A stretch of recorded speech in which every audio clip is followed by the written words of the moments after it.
Na Slovensku žije takmer 1 300 000 dôchodcov, takmer 340 000 ako vdovci o samote. Ak sú v ohrození, často im nemá kto pomôcť, nikto o nich totiž nevie.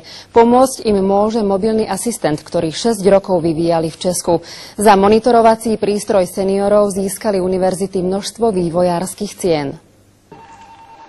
Tak toto je on, červený gombík mobilného asistenta, ktorý vyvinuli univerzitní vedci v Prahe. Vynález, ktorý cez zdravotníkov z dispečingu nenecháva seniora o samote. Sprostredkuje psychologickú pomoc v podobe rozhovoru, ale dispečer môže privolať aj záchranku. Švédov zaujal natoľko, že ho zaradili do systému sociálnych služieb.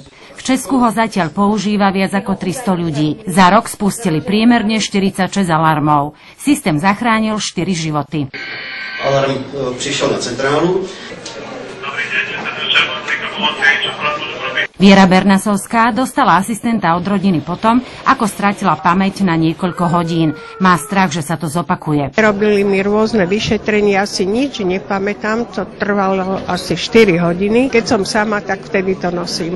Vtedy tú istotu potrebujem mať. Možnosť víta aj hlavný kardiológ. Ak sa totiž pacient s mozgovou príhodou dostane k lekárovi do 4 hodín, nemusí mať žiadne následky. Už len ten pocit, že môže stlačiť gombík a hovoriť s živou dušou. Vie, že ten človek mu môže pomôcť. Ak nevie tú dceru zohnať, on ju zožene.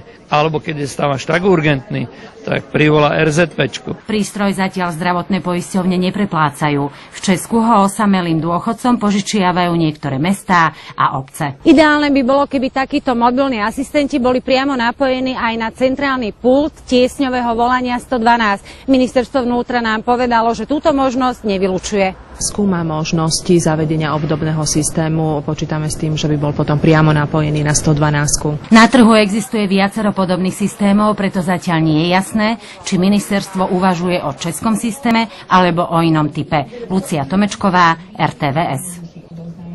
Každý návštevník zimy